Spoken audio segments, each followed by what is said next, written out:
que fluyó desde la pesada cruz, me lavó, me salvó. Muy buenas tardes, hermanos. Dios los bendiga enormemente en la meditación de la Santa Palabra de nuestro Dios. El día de hoy vamos a concluir con un estudio que empezamos hace 2 viernes. Y antes me gustaría, a manera de recordatorio, algunas cosas que ya hemos visto anteriormente. Estábamos viendo precisamente el tema de la identidad cristiana. Y habíamos dicho que la identidad es un conjunto de qué, Rosy, ¿te acuerdas?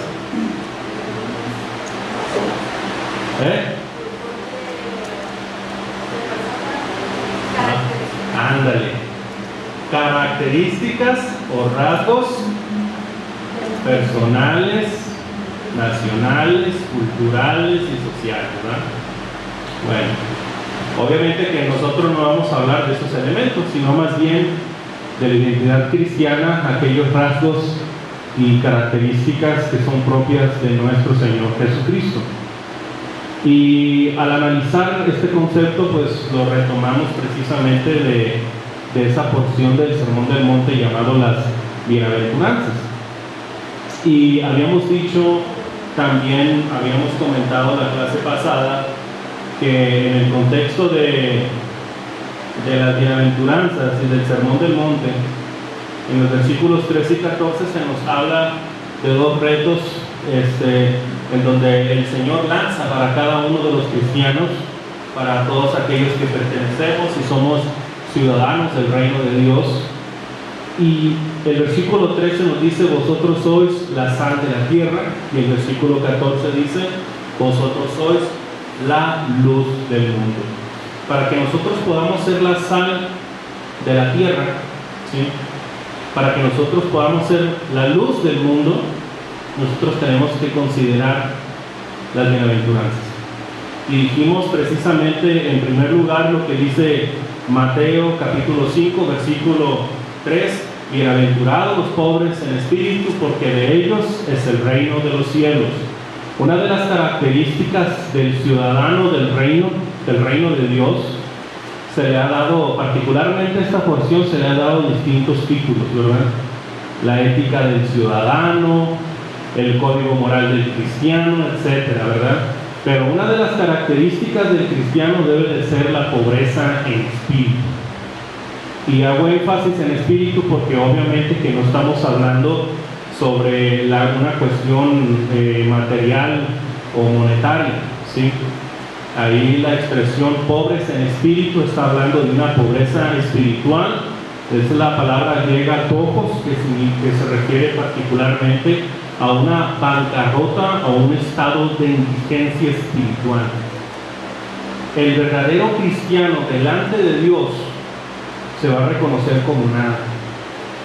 Y yo sé que esto suena muy extraño, ¿no? ¿Cómo que Dios me está pidiendo que yo me presente delante de Dios como alguien que no es nadie? Bueno, hermanos, es que cuando nosotros reconocemos esa situación espiritual en nuestro corazón, es cuando Dios empieza a trabajar en nuestros corazones. Porque es la manera en la cual nosotros vamos a declararle a Dios que le necesitamos, que delante de Dios no somos nada. Y realmente no somos nada, hermanos. Nosotros vivimos aquí, morimos y nuestros cuerpos se convierten literalmente en polvo. Literalmente en polvo. Es más, todo lo que trabajaste, todo lo que ahorraste, a lo mejor se lo van a quedar tus hijos, tus nietos o a quien se lo heredes, ¿verdad? Pero no nos llevamos nada de este mundo, ¿sí? Nunca va a haber a una persona que vaya a ser enterrada en el cementerio y que por atrás lleve el camión de la mudanza. Nunca, nunca. Entonces, para poder primero pertenecer al reino de Dios, necesitamos reconocer nuestra pobreza espiritual, que delante de Dios nosotros no somos nada. Entonces, esto va en contrasentido a las directrices que te marca el mundo. Es contrario. El cristianismo, y lo comentamos también para nuestros visitantes, el cristianismo va en contra de las directrices que marca el mundo. El mundo te dice: tienes que ser rico, tienes que ser poderoso, tienes que ser famoso, tienes que tener una alta autoestima, no importa lo que digan los demás, lo que importa solamente eres tú. ¿Por qué crees que hay tantos problemas entre los seres humanos? ¿Sí? Porque las personas creen ser algo. ¿Sí? Entonces, lo cierto de todo esto es que no solamente nos debemos de limitar a esto, no solamente es la pobreza en espíritu, también como dice Mateo capítulo 5 versículo 4, bienaventurados los que lloran, porque ellos serán consolados. Dice. Ya habíamos visto también este tema y en aquella ocasión preguntamos que si a quién le gustaba llorar, y en realidad nadie levantó la mano. A nadie le gusta llorar, a nadie, a todos nos gusta reír, pero a lo que se estaba refiriendo el Señor en Mateo 5:4 es que nos debe de causar tristeza el pecado, y más el pecado que cometemos nosotros, o ver cuando un hermano o una hermana cae en pecado, cuando hay problemas en la iglesia. Eso debería causar tristeza y lloro espiritual en vez de alegría. Obviamente que esto es algo interesante porque lo dice la segunda carta a los Corintios capítulo 7 versículo 10, porque la tristeza que según Dios produce arrepentimiento para salvación, dice, pero la tristeza del mundo produce muerte, dice. Entonces, este es otro elemento importante. Y en tercer lugar, hermanos, también hablamos acerca de la mansedumbre. La mansedumbre significa poder bajo control, ¿sí? Dominio propio de las cosas, particularmente de lo que digo, de lo que hago. Muchas veces los pensamientos no se controlan, pero lo que sí podemos controlar es nuestra lengua, ¿verdad? Nuestras acciones. Entonces, hermanos, la mansedumbre tiene que ver realmente con eso. A veces se le refiere a una persona que es impetuosa, voluntariosa, o que rápido se enciende con cualquier comentario, como una persona de carácter. Pero no es así, hermano. La persona que es así realmente es una persona que no sabe gobernarse a sí misma. La persona de carácter es la que sabe sujetar sus pensamientos, sus palabras, para no herir a la otra persona. Y la mansedumbre debe de ser una cualidad pertinente, intrínseca en el cristiano. ¿A poco sería interesante que una persona dijera que es cristiana, pero es grosera, mal hablada, chismosa, etcétera? Pues obviamente que no va a dar un buen testimonio de sí misma, ni de la iglesia, ni de Cristo. Entonces, la mansedumbre juega un papel importante dentro de la vida cristiana. Y en cuarto lugar, el anhelo espiritual. Creo que una de las cosas que caracteriza a un cristiano es el hambre por Dios, el hambre por Cristo, el hambre por la justicia. Dice Mateo 5:6, bienaventurados los que tienen hambre y sed de justicia, porque ellos serán saciados. ¿Sí? Entonces, hermanos, una característica del cristiano es aquella persona que tiene hambre por conocer más a Dios, tiene esa hambre y sed de adorarle, de cantarle, de alabarle, de escuchar la palabra, hermanos. Tiene esa hambre cada vez de Dios, tiene hambre por la palabra de Dios, porque hay cristianos que no tienen esa hambre. Entonces no tienen precisamente ese anhelo espiritual, y eso es peligroso, hermano. Porque ese cristiano puede estar muriendo de inanición espiritual, puede estar inapetente por bastante tiempo y ni siquiera se da cuenta. Y eso sí es muy triste eso.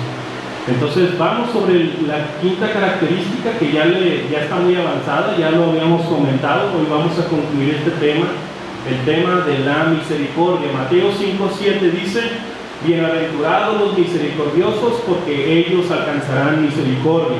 La clase antepasada, hace 2 viernes, nosotros comentamos precisamente, planteamos la situación de que cómo te gustaría que Dios te viera, siempre, con justicia o con misericordia.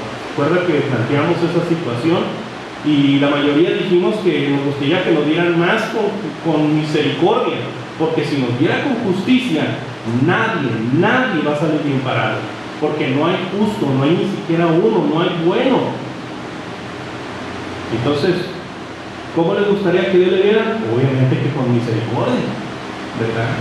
Entonces, dice ahí precisamente Santiago capítulo 2, versículo 13, un texto importante, dice: porque juicio sin misericordia se hará con aquel que no hiciere misericordia, y la misericordia triunfa sobre el juicio.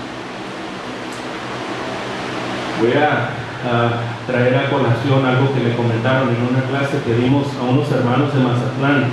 Los domingos en la noche estamos estudiando con unos hermanos de Mazatlán, y precisamente me preguntaba que si era la misericordia lo que nos salva. Me preguntaba eso, porque me dice: es que parece que nos está diciendo eso, hermano. Y la respuesta es no. Tú sabes muy bien qué es lo que nos salva. El que nos salva es Jesucristo.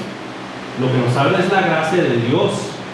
Y la gracia de Dios es lo que Dios hizo al haber enviado a su Hijo Jesucristo.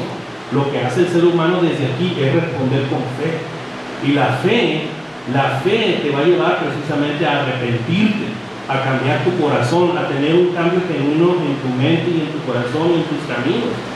Y luego ese arrepentimiento me va a llevar a confesar que Jesucristo es el Hijo de Dios. Es decir, que Él es mi libertador, que Él es mi salvador, que Él murió por mí. Esa es la confesión de fe. Y luego pasar a bautizarme, ¿verdad? Como lo dice Marcos 16, el que creyere y fuere bautizado será salvo. Sabemos que ese es el plan de salvación. Sabemos que esto es lo que nos salva de nuestros pecados, ¿verdad? Pero en nuestra vida nosotros necesitamos, hermanos, siempre, todos los días, de la misericordia de Dios. ¿Sí? Por eso en cada una de las acciones, y sobre todo también en el día del juicio, ¿cómo te gustaría que Dios te viera? ¿Con justicia o con misericordia? Pues todos queremos la misericordia. Bueno, pues debemos de entender el tema de la misericordia para poder actuar con mi prójimo con misericordia. Ahora, también vimos el concepto de misericordia. Lo voy a mencionar rápido porque dijimos que la misericordia no era un mero sentimentalismo de pena, no solamente decir: ay, pobrecito el hermano, y no hago nada. No, eso no es misericordia, hermanos. Eso es un sentimiento así que vago que tuviste de lástima que tuviste por el hermano, pero hasta ahí sí, pero no es misericordia. Ahorita vamos a decir. También dijimos que la misericordia no es una actitud indiferente hacia el pecado, porque una de las características, como lo vamos a ver ahorita, una de las características de Dios está hecho esencialmente de misericordia. Nuestro Dios es misericordia pura, ¿sí? ¿Pero eso quiere decir que va a pasar por alto el pecado de los hombres? No, porque Él nos ha dicho qué debemos de hacer para buscar el perdón de Dios, ¿sí? Entonces, ¿qué es la misericordia? Bueno, también dijimos, lo voy a mencionar rápido para no quedarnos ahí. La misericordia es la ternura del corazón, es la acción movida por la compasión, es el deseo genuino de aliviar las cargas pesadas del prójimo. Por lo tanto, el cristiano misericordioso es aquel creyente que ha sido enternecido por la misericordia de Dios y se duele con el sufrimiento de su prójimo. Ahora sí, vamos a donde nos quedamos, que viene siendo la fuente de la misericordia, el origen, la raíz de la misericordia. ¿Dónde se encuentra? Bueno, eso es muy sencillo de explicar. Esa misericordia, la raíz de toda misericordia, la encontramos en Dios. Vamos a leer ahí unos textos en Éxodo capítulo 33, versículo 13.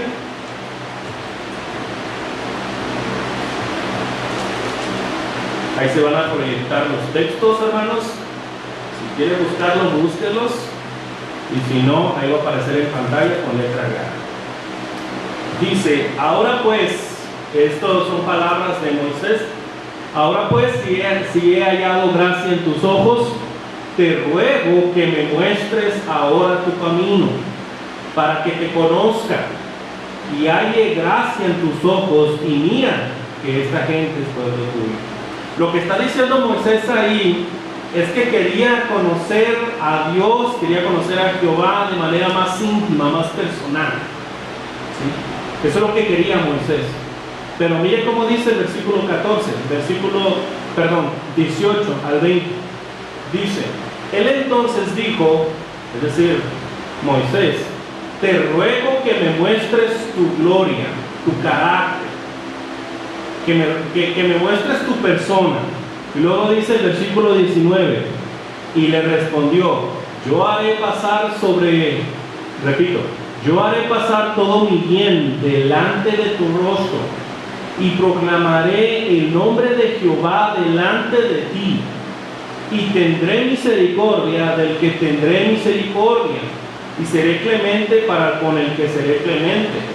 Dijo más, no podrás ver mi rostro, porque no me verá hombre y vivirá. Si un hombre mortal es capaz de verme, en ese instante queda muerto. ¿Sabes por qué? Porque la santidad de Dios nos aplastaría. ¿Por qué creen que cuando en Isaías 6, cuando el profeta Isaías miró la gloria de Jehová en Isaías 6, y cuando lo miró sentado en ese trono alto y sublime, ¿cuál fue la expresión de Isaías? ¡Ay de mí, que soy hombre muerto! Dice. Ya se consideraba un hombre muerto. Entonces, hermanos, esto es interesante, pero esto nos lleva a lo que dice el capítulo 34, versículo 5, dice, vamos a empezar del versículo 4 para agarrar un poquito el contexto. Perdón, 5, disculpen, una disculpa. 5 en adelante. Y Jehová descendió en la nube y estuvo allí con él proclamando el nombre de Jehová. Se estaba manifestando la gloria de Jehová delante de Moisés. Y dice el versículo 6, y pasando Jehová por delante de él, proclamó, Jehová, Jehová, fuerte, misericordioso y piadoso, tardo para la ira y grande en misericordia y verdad. Ahí se estaba revelando el carácter de Dios, y parte de su carácter es la misericordia. Cuando uno está constantemente siendo reflejado por la gloria de Dios a través de las Escrituras, uno tiene que ir absorbiendo el carácter de Cristo en uno. Cada vez más paciente, cada vez más misericordioso, cada vez más bondadoso, cada vez más consciente y amoroso. Cuando un cristiano está en contacto directo con la palabra de Dios, va a ir adquiriendo estas cualidades. De poco a poco las va a ir absorbiendo, porque se mantiene constantemente en la luz de Dios por las Sagradas Escrituras. Y dice el versículo 7, que guarda misericordia a millones, es decir, y que perdona la iniquidad, la rebelión y el pecado, y que de ningún modo tendrá por inocente al malvado. Entonces podemos ver, mis hermanos, que parte de las cualidades de nuestro Dios es que Él es misericordioso. Por eso en la segunda carta, recomiendo, ahorita por cuestión de tiempo no lo vamos a leer, en el Salmo 136 se repite más de 20 veces la expresión para siempre su misericordia, dice en el Salmo 136. Está muy interesante ese salmo. Pero en la segunda carta a los Corintios, capítulo 1, versículo 3, dice que Él es Padre de misericordias. Padre de misericordias. Entonces, esto es algo muy interesante, hermanos, que nos hace reflexionar de que la raíz de toda misericordia se encuentra en Dios. Si nosotros queremos aprender a ser misericordiosos, nos tenemos que echar un clavado en las Sagradas Escrituras y aprender precisamente de nuestro Señor Jesucristo. Nosotros vemos en todos los casos que hablan los evangelios cómo sanaba toda clase de enfermedades, paralíticos, una mujer que tenía flujo de sangre, un endemoniado que tenía un demonio llamado legión, que tenía alrededor a lo mejor de 6,000 demonios, ¿verdad? Legión significa, es un batallón o una unidad militar de 6,825 soldados. ¿Perdón? Ciegos, mudos, todas las clases de enfermedades que nos imaginamos. El Señor la sanó porque siempre fue movido a misericordia. Era la misericordia lo que le movía al Señor. Y es interesante, hermano, es interesante, porque al Señor, de las pocas veces, tal vez dos que yo vi, una por celo, por celo puro, por celo espiritual, religioso, por así decirlo, pero hay en una ocasión que yo lo veo enojado, y bien enojado, y fue cuando los fariseos estaban viendo si el Señor iba a sanar al hombre que tenía la mano seca. O sea, no querían que lo sanara porque era día de reposo. Y como en el día de reposo estaba prohibido, según la ley de los rabinos, o la tradición de los rabinos, sanar a una persona en el sábado. Y el Señor le dolió la dureza de corazón de esas personas.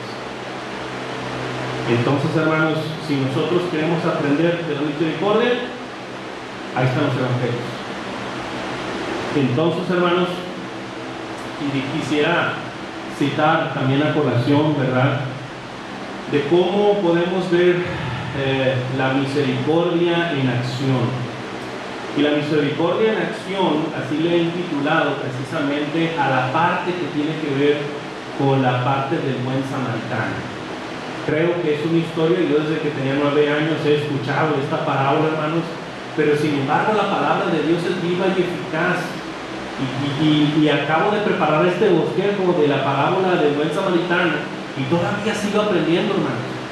Vamos entonces a analizar algunas cuestiones, ¿verdad?, al respecto y analizar precisamente esta hermosa parábola registrada por el médico amado Lucas. Vamos a Lucas capítulo 10, versículo 25 al 37. Le hemos intitulado a esta parábola la misericordia en acción, ¿sí?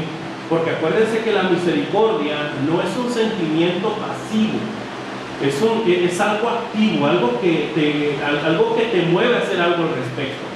No solamente es un sentimiento de pena, como lo vamos a ver enseguida. Fíjense que algo muy interesante, hace poquito estuvimos estudiando, en lo particular estudiando el tema de las parábolas, y el comentarista llamado Tomás de la Fuente, un libro que se llama Claves de Interpretación Bíblica, él comenta precisamente que todas las parábolas contienen 3 elementos, ¿verdad?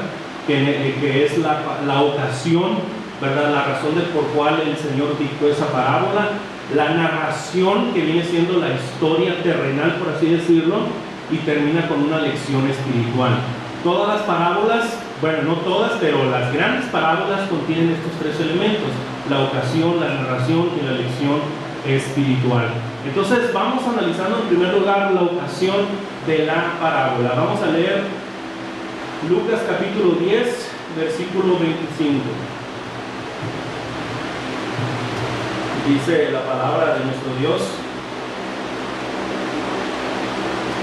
versículo 25. Sé, hermanos, que ustedes conocen muy bien esta parábola, pero vamos haciendo algunas consideraciones al respecto. Dice el versículo 25: he aquí un intérprete de la ley se levantó y dijo para probarle: Maestro, ¿haciendo qué cosa heredaré la vida eterna? Obviamente que este intérprete de la ley era un hombre, un abogado, un conocedor de la ley de Moisés, especialista en la ley de Moisés. Seguramente era un escriba, seguramente. Entonces, el hecho de que en el versículo 25 diga que se levantó, seguramente se levantó para confrontar al Señor. Dice: he aquí un intérprete de la ley se levantó, porque inclusive Lucas nos da ese detalle. Se levantó para estar de frente al Señor. Y luego dice: y dijo para probarle. Es decir, que las motivaciones no eran muy sanas. Sin embargo, la pregunta es muy apropiada, es una pregunta pertinente para cada uno de nosotros, porque le pregunta: Maestro, Rabí, ¿haciendo qué cosa heredaré la vida eterna? Creo que es una pregunta legítima, porque nosotros también queremos saber haciendo qué cosa podemos heredar la vida eterna. Sabemos cuál es el plan de salvación, pero hay algo muy importante que debemos aprender en este texto. Dice el versículo 26: Él le dijo, es decir, el Señor Jesucristo le dice: ¿qué está escrito en la ley? ¿Cómo lees? ¿Sí? Obviamente que el Señor, conociendo o teniendo presente el conocimiento de este escriba, de este intérprete de la ley, no le dijo, ¿qué piensan los ancianos? ¿Qué piensa la tradición? ¿O qué dice la tradición? No, ¿qué dice la ley de Moisés? ¿Cómo lees tú eso? Y fíjese que la pregunta es, la respuesta, ¿verdad?, es interesante. Dice en el versículo 27, aquel respondiendo, es decir, el intérprete de la ley respondiendo dijo, amarás al Señor tu Dios con todo tu corazón, con toda tu alma y con todas tus fuerzas y con toda tu mente, y a tu prójimo como a ti mismo. O sea, respondió muy bien. El intérprete de la ley respondió muy bien. Probablemente en otra ocasión, en Marcos 12, cuando le preguntan al Señor que si cuál era el mandamiento más importante, el Señor Jesucristo dio esta misma respuesta, y ante el entendimiento de aquel escriba le dice, no estás lejos del reino de los cielos. Pero en esta ocasión la respuesta es muy importante, hermanos, porque es una forma sucinta, simplificada de leer Deuteronomio 6:5 y Levítico 19:18. De ahí fue extraído precisamente estos dos elementos, y tiene que ver precisamente, en esto se resume también, como lo dice el Señor en el texto paralelo de Mateo, en esto se resume, o de esto depende la ley y los profetas. Si tú quieres cumplir toda la ley y los profetas, bueno, este versículo es interesante. Amarás al Señor tu Dios con todo tu corazón, con toda tu alma, con todas tus fuerzas, con toda tu mente. Yo no quiero hacer un estudio de esto, pero está muy interesante este estudio, que ya lo hemos visto en otra ocasión. Pero particularmente lo que se está diciendo ahí es que debes amar a Dios en todas las áreas de tu vida, ¿sí?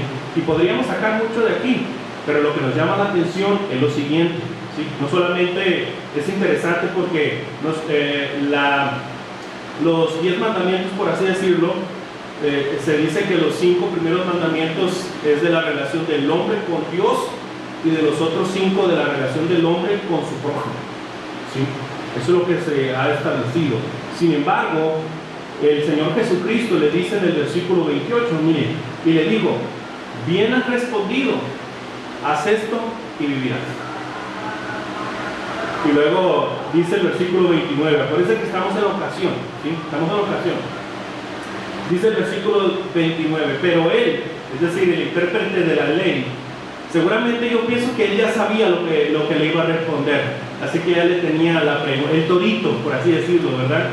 La jirilla, ¿verdad? Como de repente hacen algunos la pregunta. Pero él, queriendo justificarse a sí mismo, ¿sí?, dijo a Jesús, ¿y quién es mi prójimo? Y es muy entendida la pregunta. ¿Saben por qué? Porque un escriba, o como ya lo hemos mencionado anteriormente, por lo regular la mayoría de los intérpretes de la ley pertenecían al grupo de los fariseos, ¿sí? Pero, y en este pensamiento, ¿verdad?, para un fariseo, otro prójimo era otro fariseo. O también un judío, para él otro prójimo o un prójimo era otro judío. Pero alguien extranjero nunca, y menos un samaritano, ¿sí? Entonces, hermanos, por eso le hace la pregunta, ¿y quién es mi prójimo? Y fíjense que el Señor le va a contestar con una parábola, y ahí entramos precisamente a la narración de la parábola. Y luego dice ahí el versículo 30, respondiendo Jesús dijo, un hombre descendía de Jerusalén a Jericó y cayó en manos de ladrones, los cuales le despojaron e hiriéndole se fueron, dejándole medio muerto. Obviamente que si este hombre descendía de Jerusalén a Jericó, ¿de qué nacionalidad era este hombre? Judío. Seguramente era judío. Entonces, un hombre descendía de Jerusalén a Jericó, y es algo muy interesante. Fíjense, a lo mejor aquí no lo podemos ver, pero la distancia entre Jerusalén y Jericó era alrededor de 27 o 30 kilómetros, ¿sí?, de distancia, y había una altitud casi de 1,5 kilómetros. en donde tenían que descender precisamente entre barrancos y un camino pedregoso y sobre todo muy peligroso por los malandros. De hecho, ese lugar, ese camino que llevaba de Jerusalén a Jericó se le conocía como el camino rojo de sangre. Ya ahorita ya pusieron carretera y pusieron seguridad, ¿verdad? Ahorita ya no hay tanto problema. Pero en los tiempos del Señor sí era un peligro latente caminar por ahí. ¿Sí? Entonces, esto era algo muy común en aquel tiempo. Dice, y cayó en manos de ladrones, ¿sí? Los cuales le despojaron. Mira, bien aprovechados, porque primero lo desvisten, le quitan su manta, su capa, su ropa, y una vez que lo dejan probablemente en taparrabos, ya le meten una buena tunda. Y hasta dice ahí el versículo 30 que lo dejaron medio muerto. O sea que le dieron una buena tunda. Pero dice el versículo 31, aconteció que descendió un sacerdote por aquel camino, y viéndole, pasó de largo. Obviamente que vemos aquí un sacerdote, vemos a un hombre de Dios, la misma palabra sacerdote, ¿verdad? Es alguien que oficializa en el templo. La palabra en sí de sacerdote significa un puente entre Dios y los hombres. Si de alguien se esperaba la misericordia, era de este hombre. Y dice que le vio, y vamos a ser un poquito considerados con el sacerdote. A lo mejor pasa y dice, ay, pobrecito, le dieron una buena tunda. Dije, pero voy a prisa. O qué tal si estamos malandros aquí alrededor y a mí me pasa peor. O a lo mejor no lo veo ni respirar, a lo mejor ya estoy muerto y si lo toco me voy a contaminar ceremonialmente. A lo mejor tenía sus razones. Pero dice el versículo 32, asimismo levita.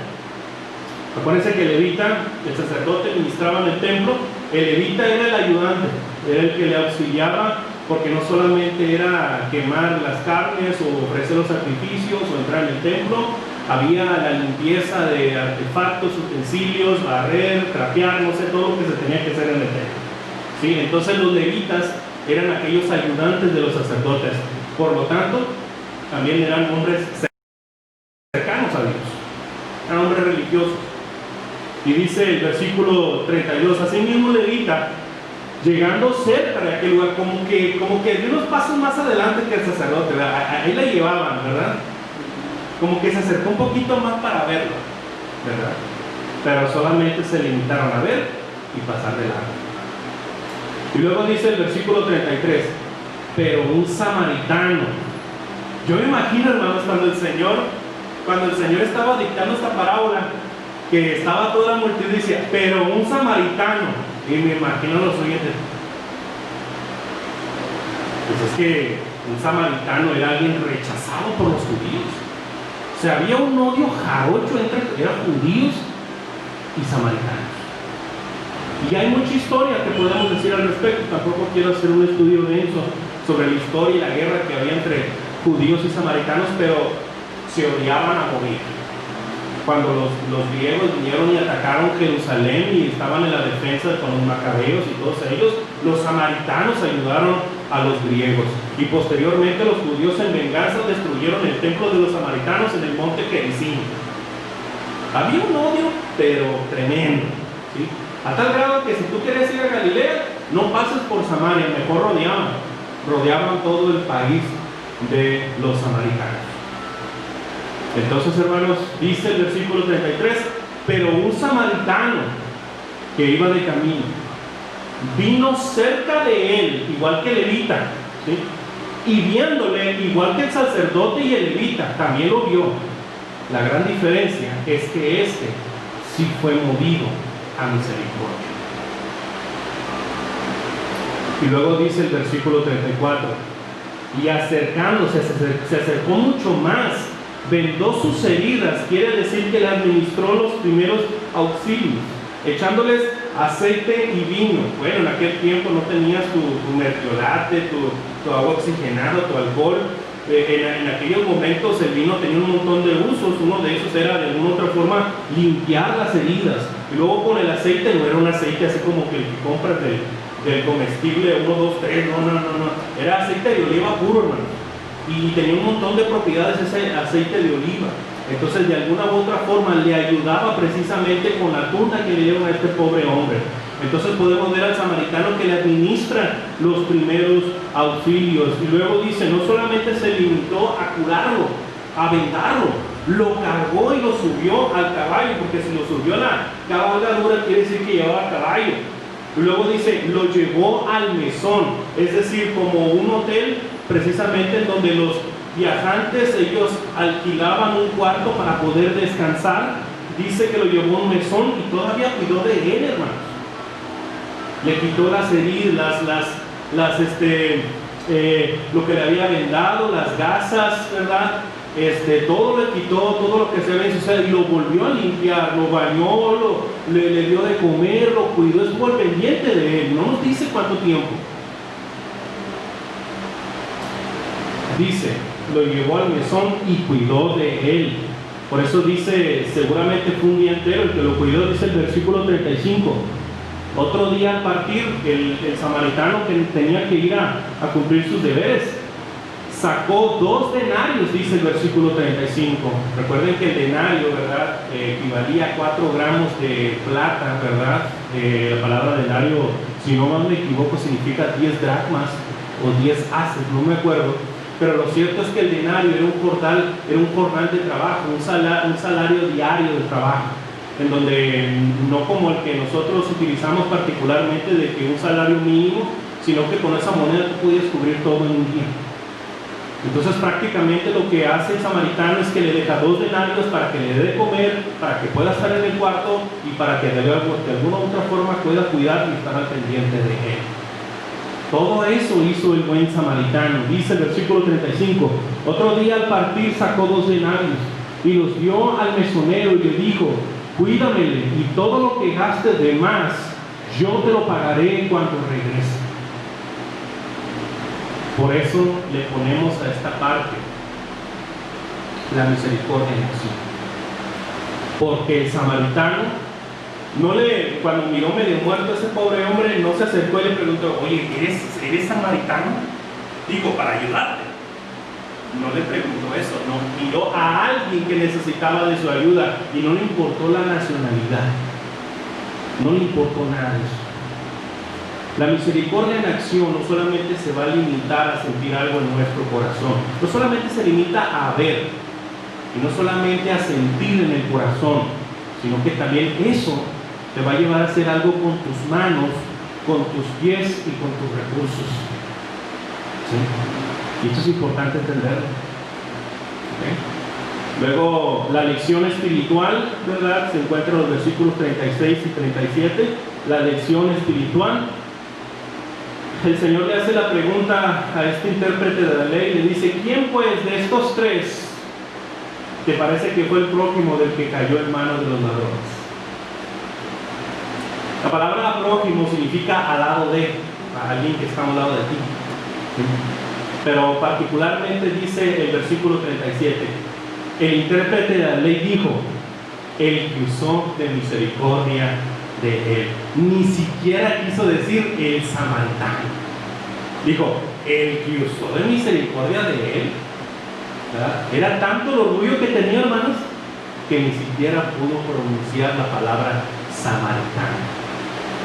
Y el Señor es tremendo, mire cómo termina. Entonces Jesús le dijo, ve y haz tú lo mismo.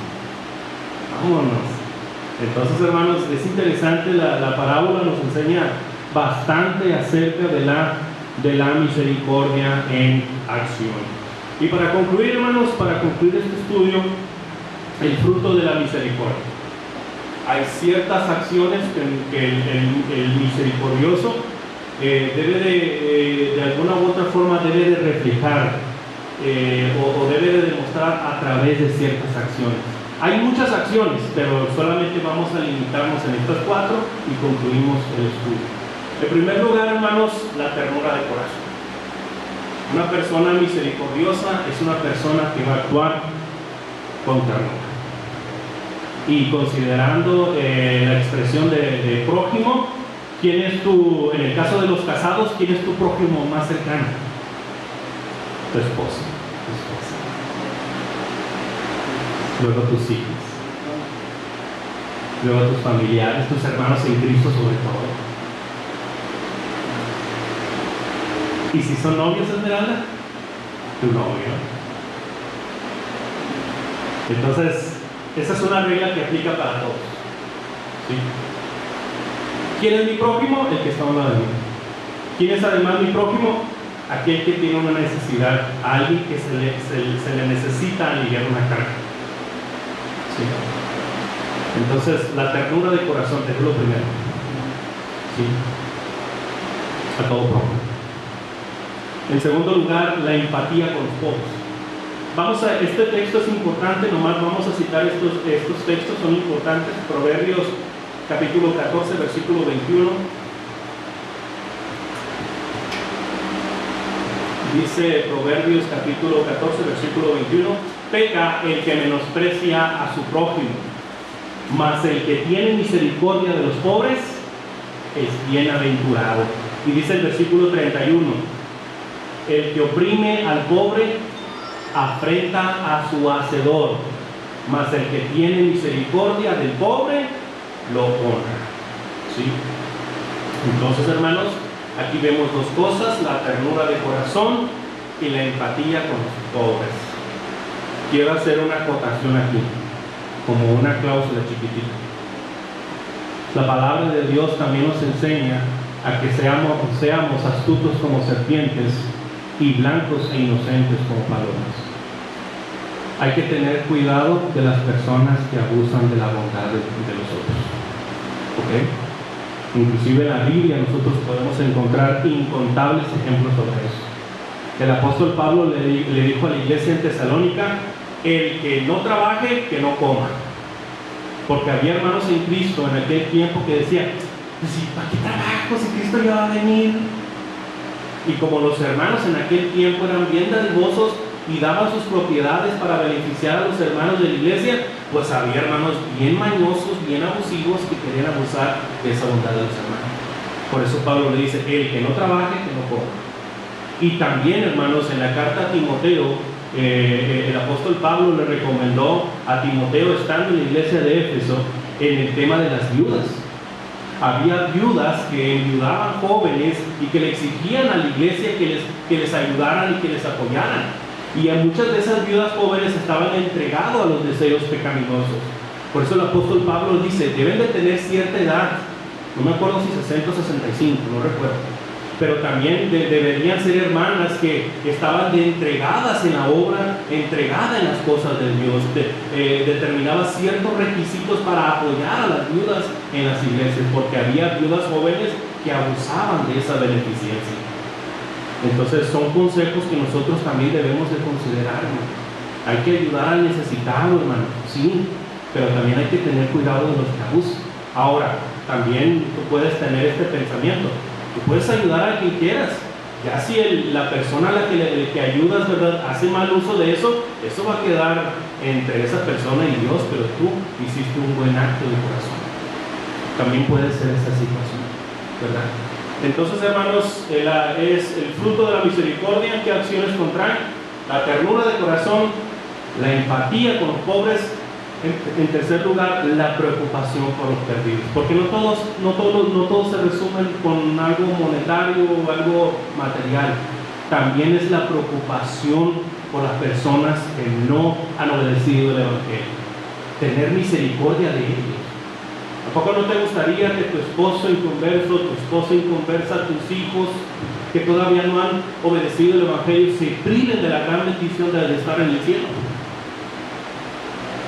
Claro que sí estamos preocupados y debemos mostrar misericordia por ellos al hablarles de Cristo, hablarles de lo que Él nos pide para que podamos ser salvos. También la misericordia se puede expresar de esa manera, predicándoles, anunciándoles el Evangelio al que todavía no ha obedecido el Evangelio de nuestro Señor Jesucristo. Es también la preocupación por los perdidos. Y por último, en cuarto lugar, el perdón de toda ofensa. El perdón de toda ofensa. Un perdón que debe de ser real. Y digo real porque hay personas que dicen: perdono, pero no olvides. Eso no es perdón, hermano. Eso no es perdón. Y además debe de ser un perdón constante. Un perdón constante, hermano. ¿Se acuerdan? Bien presumido el apóstol Pedro cuando le dice al Señor: Señor, ¿cuántas veces debo perdonar a mi prójimo? Hasta 7 veces, le dice. Él pensaba que el Señor le dice: bien hecho, Pedro, piensas muy bien. El Señor dice: no, sino hasta 70 veces. No nos cuentes, Pedro, tú perdona, porque tú también le fallas todos los días a Dios. Todos los días necesitamos el perdón de Dios. Entonces debe ser un perdón real, debe de ser un perdón constante y reiterado. Entonces, hermanos, este es el tema. Aquí concluimos el tema de la misericordia. Va a faltar una sexta característica y una séptima, que tiene que ver precisamente con el cristiano de limpio corazón y el cristiano pacificador. Pero eso lo vamos a ver en otra ocasión. ¿Algún comentario? ¿Alguna duda? ¿Algo que quieran decir, hermanos? ¿No? ¿Todo bien? ¿Algún comentario? ¿No? Bueno, aquí concluimos, hermanos. Dios les bendiga. A mostrarme el camino de mi Dios y jamás retroceder.